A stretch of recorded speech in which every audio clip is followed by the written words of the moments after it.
but hopefully we'll get some people to join me here in a minute. But I just wanted to jump on here tonight. I'm actually talking to everybody from my car. Hope you guys don't mind, but it's the most peaceful and most quiet place I could find here. So hopefully my signal's good. I've had a few videos that I've done here on my phone in situations like this, and they came out kind of blurry. So I'm hoping that this one is good. So hi everybody, I know I'm a little early, but I thank you guys for being here.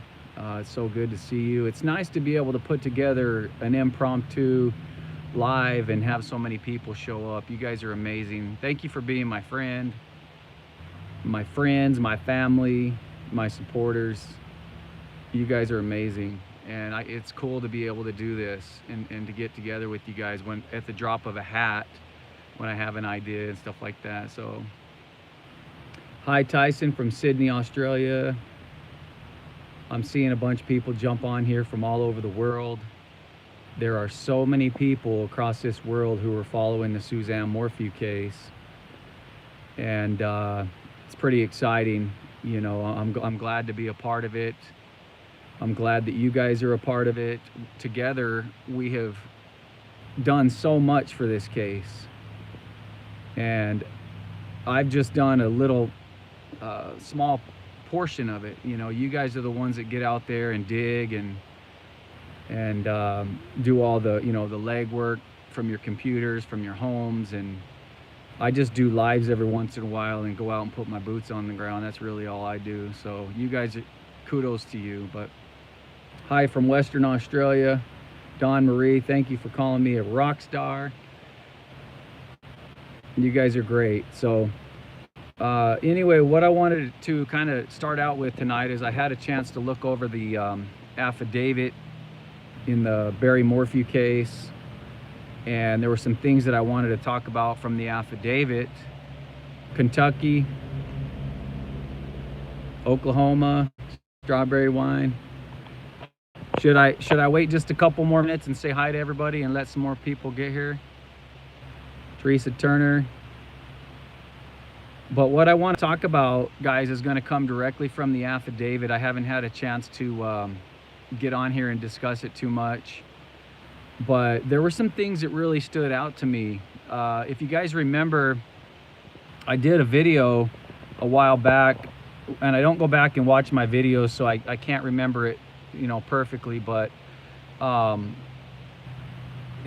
think it was the same video where I was up there and it was snowing and it was cold, and I was out searching for Suzanne and looking for a little cabin and things like that. I want to talk about that because I find it interesting after reading the affidavit in its entirety that we were spot on with a lot of the information that we were gathering, you know. And when I say we, I'm talking about true crime sleuths, YouTube true crime channels, you know, people like that. We didn't have inside information from law enforcement, so we were just, you know, coming up with you know, using the clues and everything like that the best we could to find Suzanne and to find out what happened. So anyway, I think it was that video where I talked about when Barry left his house that morning. We all know that was May 10th, Mother's Day. He didn't go directly to Broomfield. He made a left-hand turn, they say, on Highway 50. But if you guys remember, I said Barry did the very same thing, that he took a left turn, but it wasn't on Highway 50. It was a dirt road that was directly across from where they found Suzanne's bike. And it ran parallel with Highway 50, and it was in the wrong direction. For Barry to get to Broomfield, he had to take a right on the 50, but he went left. Now, he said he was chasing some elk, that he was following some elk to see if they were going to shed their horns and stuff like that, which is all a bunch of BS. Anybody with a little bit of common sense knows that is complete BS. But anyway, without having a map at my fingertips here, I want to try to describe this to you guys. So if anybody has like Google Earth or anything like that, you can follow along if you want to while I'm describing this. But I'm waiting for some more people to show up here. But I want to kind of describe what I think happened and why I think I'm onto something here. So law enforcement is saying that Barry took a left-hand turn on Highway 50 following some elk. Now, as you guys know, if you followed this case, there's not very good cell phone signal up there, an internet signal. So I think that law enforcement did the best they could based off of their information with, you know, GPS from Barry's truck, from his cell phone, stuff like that. But it's a little bit spotty and it's not perfect because of the location. You know, it's way up there in the mountains of Colorado.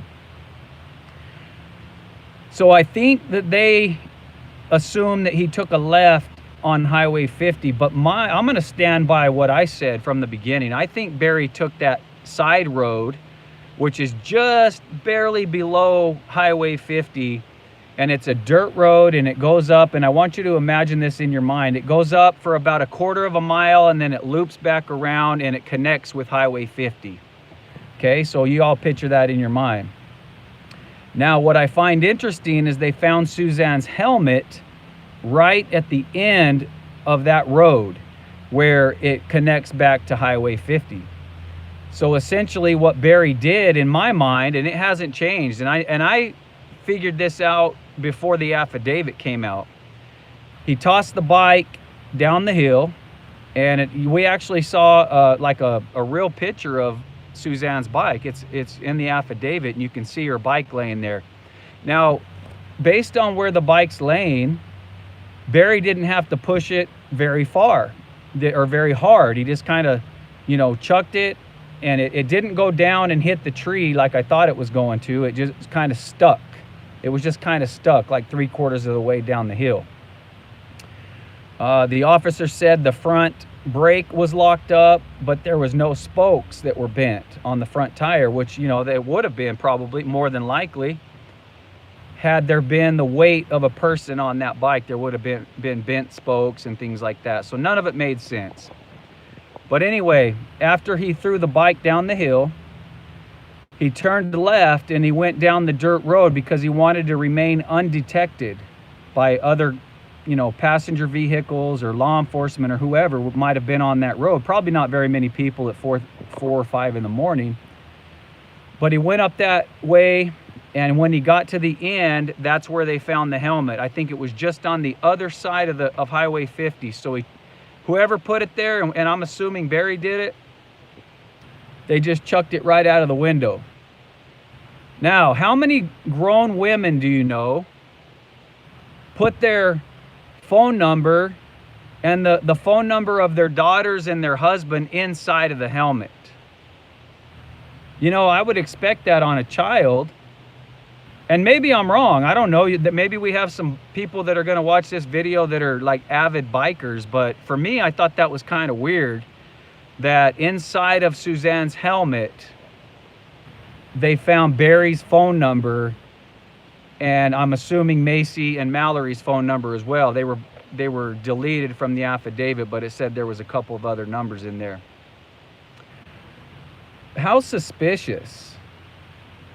I mean, if somebody came along and found this helmet laying there, like some hunters or somebody going by in a car,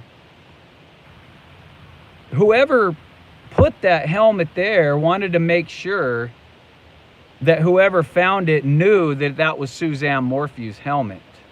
How very suspicious. Now, I've been there several times, and I know exactly where this helmet was found. And if you go up a little bit further, there's a little turnout there. It's right below the Garfield mines. You can look up and see them. I think I've got them in one of my very first videos. But that's where Barry supposedly turned around and then went straight to Broomfield. Okay, now I hope you guys are following me. I know I'm kind of jumping around. My ADD's kicking in tonight, but this is the very spot where I filmed that video where I was looking for that cabin. And if you remember, I saw the crime scene tape and I was wondering, what is this crime scene tape doing here? And I couldn't figure it out. But based on all the information that we now have from 131 pages of it in the form of an affidavit, we learn that Barry didn't stop anywhere on his way to Broomfield, that he just kept on going the entire way until he got to the hotel. He carried a bunch of stuff in the hotel that he couldn't remember what it was. And had he stopped to dispose of Suzanne's body, then we would have been able to pick it up with his truck GPS. So, So he goes up on this side road, dumps out the helmet, turns around, leaves, and goes to Broomfield. Now, what I found interesting is if you look closely on that video that I have talking to Barry that day when his mom was there from the very beginning, you will notice that somebody placed an entire tree across that dirt road so nobody could drive up it. They blocked it off. They laid an entire tree trunk across the road, and I think it's still there to this day. But I remember looking at that and thinking, that looks suspicious and it looks out of place. Why would anybody block this road?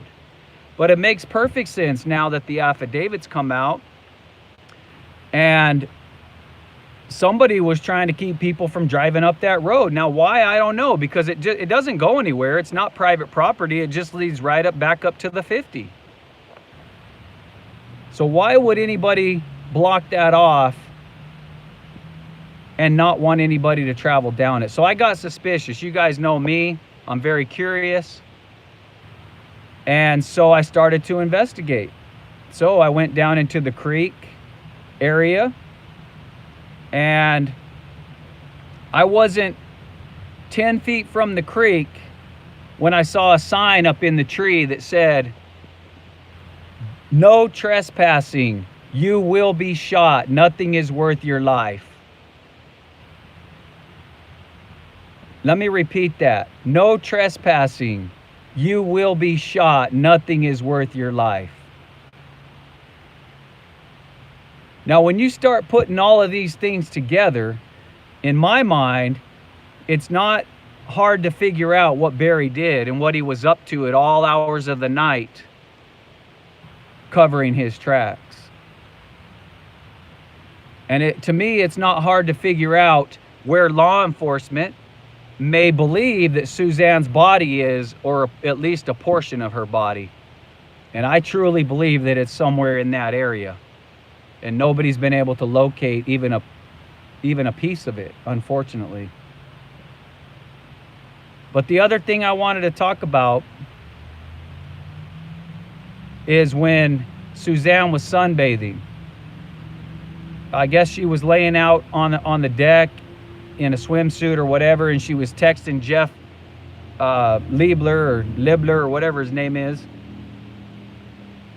And Barry supposedly went down into Salida to grab some food. And when he came back,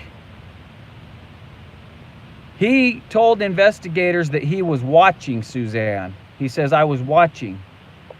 And I don't know about you, but when I heard that, I pictured Barry watching from the bushes, from the trees, from the forest. Now, why do I say that? Because remember when Sheila Oliver came to visit Suzanne, Barry had been caught by them sneaking around in the bushes. And he said, "Oh, honey," talking to Suzanne, "oh, honey, there's nothing to worry about. I was just all dirty from hunting, and I didn't want Sheila to see me like that. And so I was trying to sneak into the shower." Ah, what a bunch of BS. He was spying on him because he wanted to overhear their conversation because he didn't trust Sheila Oliver. And he didn't trust Suzanne, apparently. And, let's call a spade, rightfully so. Suzanne was cheating on him. So he was snooping around. And he had every right to if he suspected something, but not in some creepy kind of way, you know, where he was sneaking through the forest and spying on him and stuff like that. Maybe he should have just confronted her about it and asked her, but he didn't. He wanted to be sneaky about it. So there he was again in the bushes, and this is quoting basically right from the affidavit. He said, I was watching, and I went over and I sat down by her, and I saw a chipmunk. So I grabbed my gun and I shot it and killed it. And guys, I don't know about you, but when I read that, I immediately thought of Chad Daybell. When Chad was in Salem, Idaho, shooting raccoons, supposedly, calling his wife, saying, honey, don't, if anybody says that they heard gunshots or reports anything weird going on in the yard, don't worry, because all it is I just shot a raccoon and I buried it in the yard. But as we all found out, something much, much more sinister was going on. Alex Cox was busy killing Tylee and JJ and burying them in the backyard. And I was there also. If you guys remember that, I went to Salem, Idaho, and I talked to some people, and we were standing right there by the traffic light. There's one traffic light right by the Daybell's house. And I was standing there talking to some neighbors, and they said, yeah, we saw Alex and Chad and all them over here having big bonfires in the backyard. Anyway, Barry, getting back to Barry, he says he shot a chipmunk and that he did it on a regular basis. And when I was reading the affidavit, I actually got chills because I realized that's the moment that Suzanne began to lose her life. And when I say began to lose her life, I don't think he killed her right then and there. I don't think he shot her with a gun because there would be a lot of blood evidence, but I do believe he shot her with a tranquilizer. And she began to move around the yard, probably making her way into the house. A fight probably kind of ensued inside the house, and she ended up in one of the beds. And that's why they found the sheets and the cap to the tranquilizer in the dryer, or in the washer, one of the two. I think it was a dryer. So Barry, May 9th, and we know this now because of technology, he was moving all around the Morphew property all night long. And I know I'm not telling you guys anything you don't already know, but I'm just kind of rehashing, and I want to open it up for discussion here in a minute to see what your feelings are. But I'm just telling you this because this is my feelings. Take it for what it's worth after reading the affidavit. So Barry was moving around all night long, doing God knows what. Not only was he inside the house, but he was outside. He went down the hill, down to the creek, to the north, east, south, west, to the garage. He was opening up the doors all night long on his pickup truck, loading, unloading what seemed to be, that seemed to be what he was doing, loading and unloading stuff in his truck, probably just loading. But Barry, if you guys read the affidavit, and I suggest you do, but I guarantee you're only going to read it once. You're not ever going to want to read it again. But I've been reading it a second time. I didn't think I ever would. It's hard to read. Very hard to read. You want to know why? What the hardest part to read about this affidavit is? Barry has an answer for everything. For everything. And then when he doesn't have an answer, does anybody know what he says? What does Barry say when he gets cornered by law enforcement? What does he say? I can't recall. Erica, yes. I can't recall. I can't recall. I can't recall. So here we are reading the affidavit, and I'm like, man, I'm just salivating. I'm just like, finally, we're gonna get him cornered here, and we're gonna get him, in a position where he can't weasel his way out. And what does he say? I don't recall. Barry's a master manipulator. He's the best of the best. He's an avid hunter. He's very intelligent, very cunning. Cunning and intelligence go hand in hand, as many of you know. But I talked to one of my friends recently that her family has been in hunting her entire life, and they have a certain mentality about them. They get a thrill out of hunting these animals and killing them, slaughtering them, butchering them, cutting them open, not just for the food, but because it gives them some weird thrill. And I'm not knocking hunting, guys. I have many friends who are hunters, and it's a great sport, and I'm not saying that. I'm just saying that it's like anything else in life. It can become an obsession, and it can become something that it wasn't intended to be. And I think a lot of these hunters cross that line, and I think Barry's one of them. I think Barry did it for sport, and I think he got some sort of an arousal out of killing animals. That's my opinion. In fact, guys, I'm going to make a disclaimer right now. All of this is my opinion. And I know there's going to be haters that say, innocent until proven guilty, blah, blah, blah. You don't think we've heard that a billion times? I'm sick of hearing that. I understand that. I believe in our rights as American citizens now more than ever. But I'm telling you my opinion, and based on being a part of this from the very beginning, and sometimes intimately, this is what I feel like truly happened. Take it or leave it. If you don't like it, get off my channel. I mean, I don't say that in a mean way, but if you don't like it, there's a lot of channels out there. But this is what I truly believe Barry did. Now, after Suzanne was unconscious, then it's kind of like an oh shit moment, right?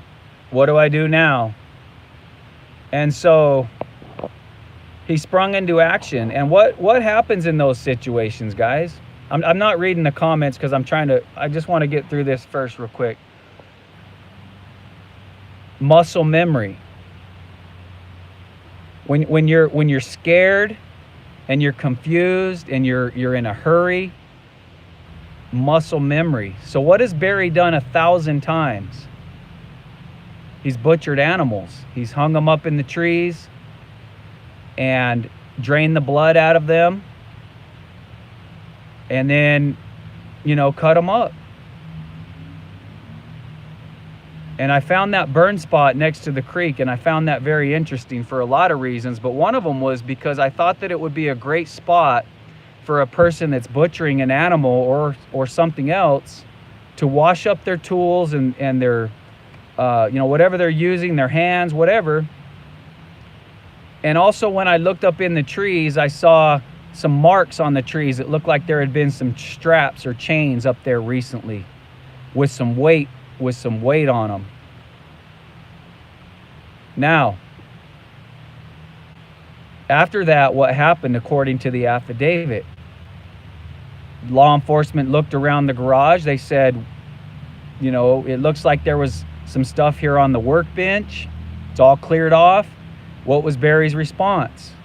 Oh yeah, that had a bunch of tools on it that I was taking to Broomfield, and that's why my doors were opening and closing all night long, because I was loading tools to go to Broomfield. And like I said, he's got an answer for everything. But my mind tells me that that is the spot where he laid Suzanne's body down and went to work. And I know this is graphic, and this is my opinion, once again. After he finished, It's all speculation from there. But what did he take to Broomfield? He took a bunch of tools. And what did Jeff Puckett and Morgan Gentile see once they got to the hotel? They saw a bunch of towels on the floor that were wet, and they also smelt bleach. A very strong stench of bleach. Now, if you're going to clean tools that you just got dirty, what better place to do it than a hotel bathroom with a bunch of bleach with towels on the floor to wipe them down and clean them real good? We know Barry went to the job site for about 15 minutes, came back, took a nap, slept for a while. Morgan Gentile said the bed had been slept in. It was all an alibi. We know this, guys. We've talked about this a million times. But now when we have more pieces of the puzzle, we can get a clearer picture of what really happened. Barry, as he was walking into the hotel, he had a bunch of stuff in his hands, some bags and some papers and all kinds of stuff.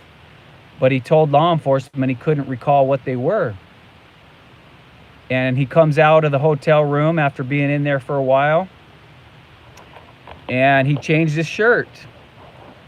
So he starts going around to these different random places, throwing things away in the dumpsters. One of the things he threw away was a camouflage jacket. Now, why would you do that? Another trip to the dumpster, he had a closed fist, something very small in his hands. And as he went over to the dumpster, he pushed it down inside the dumpster, whatever was in his closed fist. My opinion is that he had small things like Suzanne's teeth that he didn't want anybody to find. And he wanted to make sure those were pushed down in there real good. Something small. Now, why would you do that? Do you guys know anybody when they go to throw? Have you ever seen anybody go throw something in a dumpster and then stick their hand in it and push it down? I have never seen that in my entire life. Especially in the midst of a pandemic. Everybody's germaphobes. Everybody's worried about their health. Why would you go pushing things down in a dumpster unless you were trying to hide stuff?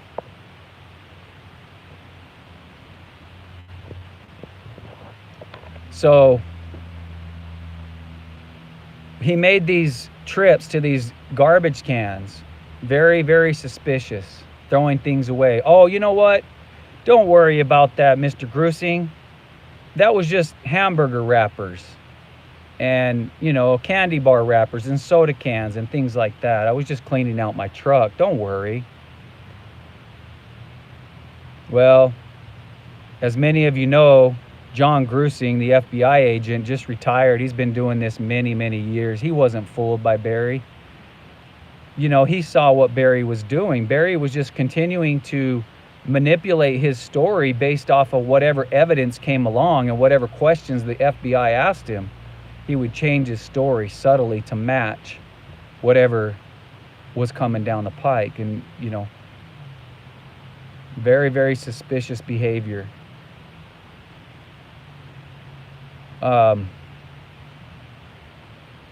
Those are a few things, guys, that I picked out of the affidavit that I wanted to talk about. Does anybody have any questions on anything that I mentioned there? I'm on my phone, as you guys know, so it's like it's a little harder for me to answer questions, but I will do it. Let me see if I can see one here.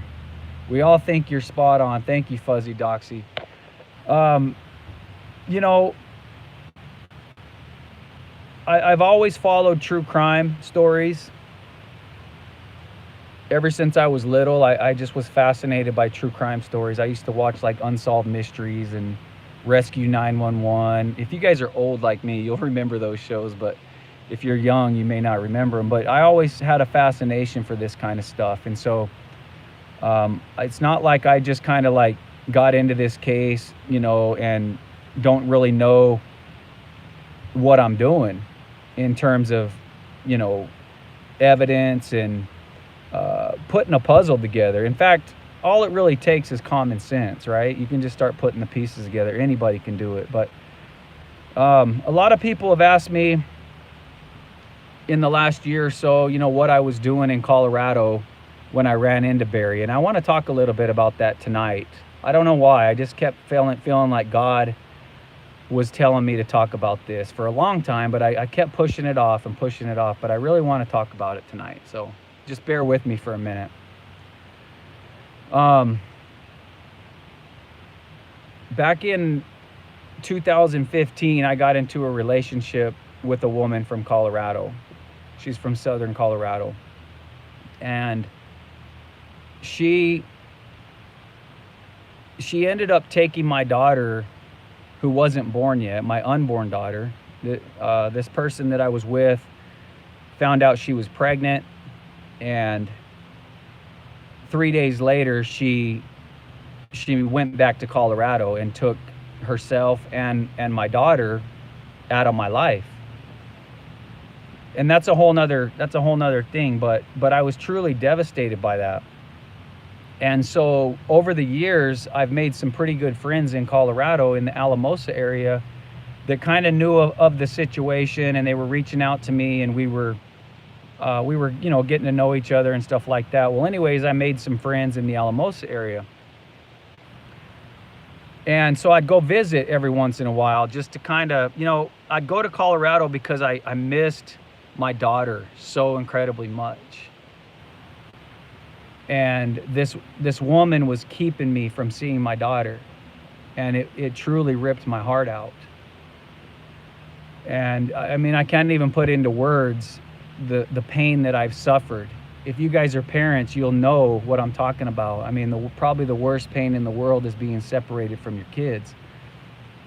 But anyway, I felt like when I went to Colorado, I was at least close by my daughter, even though I didn't get to see her. And I would go visit these friends and stuff, and they'd invite me up there, which they were fantastic. They are fantastic. But anyway, I was visiting my friends, and I decided it was time for me to head back to Arizona. So I was going over Wolf Creek Pass and dropped down into Pagosa Springs, Colorado, if you guys know where that's at. It's kind of the same spot where, remember Marlena Mazel in South Fork, where she lost her life, and we covered that story with the daughters? It's kind of in that area, like Pagosa Springs. Well, anyway, one night I was camping out there. I was camping in the back of my truck, and I was studying the Daybell case very, very well. And I hadn't even heard that much about Suzanne Morphew. It had only been 3 weeks. This is early June, and she went missing, of course, May 10th.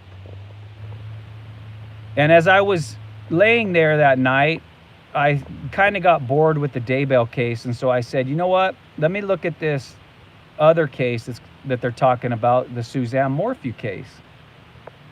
So I Googled her name, and I started to learn a little bit more about the case for the first time.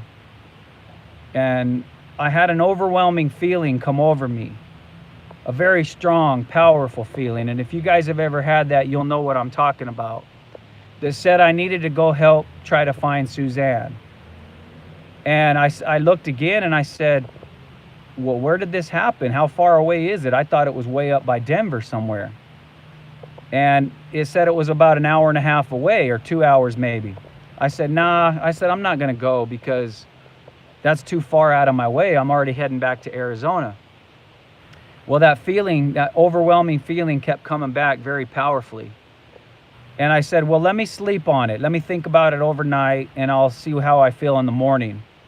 And honestly, I thought that feeling was going to go away. I didn't want to go. And I woke up in the morning, and it was even stronger and more powerful. And so I dropped everything and I went. And I didn't know why. When I got there that first day, there was nobody there. It was way out in the middle of nowhere. There was nobody around. Nobody searching for Suzanne. It was just me and the deer.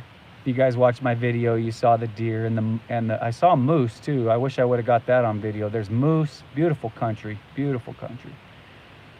But anyway, I got up there and I found nothing, and it was raining, and I decided, you know what? I don't know why I had that feeling. I'll just chalk it up as a mistake, as something being weird. I'm gonna go home, I'm leaving. So I started to head back to my truck, which I parked up by the 50 on the pullout. And as I was walking back up there, well, let me see what happened. No, that was the first day. I decided that I was going to go back the next day, that I was going to stay overnight. So I drove to the Walmart in Salida, and I parked, and I camped out in my truck again. And the next day I went out there. I don't know why, but I was continuing to search, feeling like I was wasting my time, and I was heading back to the truck to leave. I had walked all the way up the 225 almost to Foos's Lake, and I was heading back. And as I was walking, I heard a truck coming from behind, and I turned around, and I recognized it as Barry's truck because I had seen it the day before. And so that's when he pulled up and started talking to me. And before I turned the camera on, that you guys, you saw the video, I actually had a little short conversation as he pulled up. He was asking who I am and what I'm about. And but what I wanted to say, and I've said this before on some other channels, but the minute Barry rolled up and rolled down his window, the very first thing I said to him is, "Are you Barry Morphew?" And the look on his face and the look in his eyes, I knew instantly that he had done something to his wife. I knew instantly. And I know it's easy to say that in hindsight, right? Yeah, right. Everybody always says that kind. No, I knew instantly that he had done something to his wife, because the eyes are the window to the soul. And I was able to see. Now you tell me how a person would act in that situation. When I said that, his behavior was very strange. He put it in park right in the middle of the road. He didn't even pull off, and you guys got to remember that his mom was with him. He left his old mom, sitting right in the middle of the road, and just walked off and got out and shook my hand and showed me, oh, there's a $200,000 reward. A mountain lion, we think a mountain lion got her and drug her up the hill. And not even so much as a crack in his voice. And I can tell you guys, when I lost my daughter and my daughter's mom and suffered the way I did, I knew Barry was lying, because nobody is going to be able to say that about their wife, their loved one, that a mountain lion drug her up the hill and not even have so much as a crack in their voice. And if you don't believe me, go back and watch it again. There wasn't even a crack in his voice. He didn't show one bit of love towards his wife. He said, then he quickly changed it and said, well, maybe she fell down the hill and got disoriented and fell in the river. Again, not a crack in his voice. Not so much as a tear. Now, I want you guys to compare that to the video that he put out, where he was begging for his wife and shaking his head no. Oh, Suzanne, whoever's got you, no matter what it takes, I'll pay whatever they want. We just want you home so badly. Something like that, right? But he's crying, he's sad. It's all an act. And not only that, why was Barry so adamant about somebody having kidnapped her that he's actually making a video talking to the kidnapper, saying, oh, we just want her back, no questions asked, we got a $200,000 reward. If he's so adamant that that's what happened, why is he telling me the next day or two that she got attacked by a mountain lion. It makes absolutely no sense. And I know I'm rambling on here tonight, guys, but I'm going to bring this all together right now. What I'm trying to say is this. We all know Barry's guilty. And if you don't, then hit the road. Just don't even come on my channel anymore, because I don't care. You know, that's your right and that's your prerogative to think Barry's innocent. But there's a lot of people here who think he's guilty. And we're going to stand by that. If you don't like that and you don't agree with it, hit the road. Go on some of those channels that are pro-Barry. But we know that Barry's guilty. But here's the problem, you guys, is do we have enough physical evidence to convince a jury beyond a reasonable doubt that he did this? That's where I get a little concerned. And I know some of you are concerned about that as well. So what we need to do is we need to take this opportunity right now, especially if you're in the Colorado Salida area. Go out there and search. And I'm going to try to do one more search before the snow comes. I don't know when, and you guys can call me crazy if you want, but I don't know why, but that same familiar feeling that I had that night in Pagosa Springs in the back of my truck is coming back again. And I can't deny it. And I'm not saying we're all going to find Suzanne, but I'm saying this: go out and try to find her. Go out right now, sometime this weekend or this week, whenever you have time, go up there and look for her. Because I truly believe that her body is somewhere, or at least a part of her body is somewhere right there where that somebody put that tree to block the road. Somebody put up a sign that said, "You will be shot, your life's not worth it," and where we found the helmet. Because if you look at the evidence, it points to her body, or a part of her body being in that area, in the Garfield area. And we need to find a shred of evidence, something tangible, something physical that we can hold in our hands that's going to serve justice where justice is due in this case.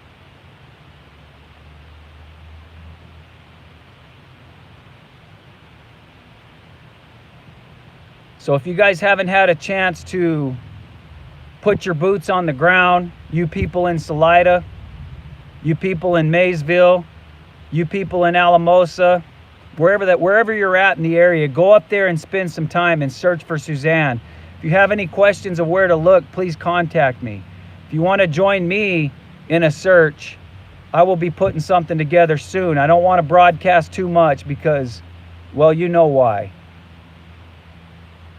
But this is a team effort, guys, and we're a team. And I think collectively, now that we have all the information before us, this is a real possibility. When Andy Mormon went out there and searched, we didn't have all the information before us.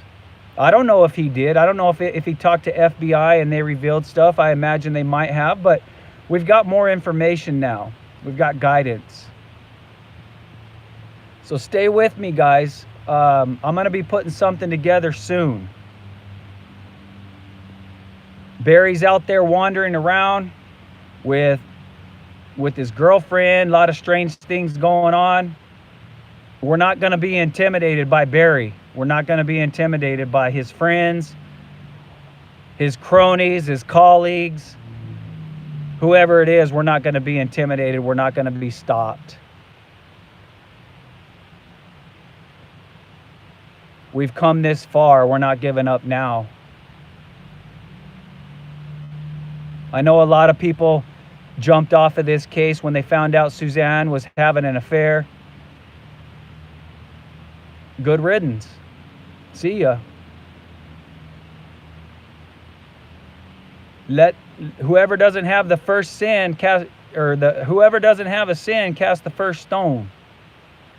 We all have sins. We all have regrets and things that we wish we hadn't have done or whatever. That doesn't factor into this in my mind at all. Suzanne deserves justice. And I still believe she can get it. I want you guys to know I love you and appreciate you.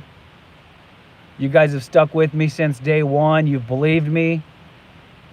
We've developed a relationship that I value and I treasure, and I will forever. If I've offended anybody, I apologize. Unless you're a Barry follower, I really don't give a shit then. You guys can go to hell. I have no use for those people. They've been nasty. They've been ugly. They've slammed me down on benches. They've ran my name through the mud. They've attacked me. They've done everything under the sun that's ugly and dark and disgusting. And, you know, I'm not talking to them. I'm talking to you guys, my friends, my family, my true crime family. God bless you guys. I just wanted to jump on here tonight and discuss a few things. Maybe it's be some food for thought. I don't think it's anything that you guys didn't already know, but continue to do your research. If you haven't done that, read that affidavit yet, stick your head in it and read it. Even though it's like sitting in the dentist chair getting a root canal, but it's worth it. So love you guys. Have a great night. We'll do this again soon.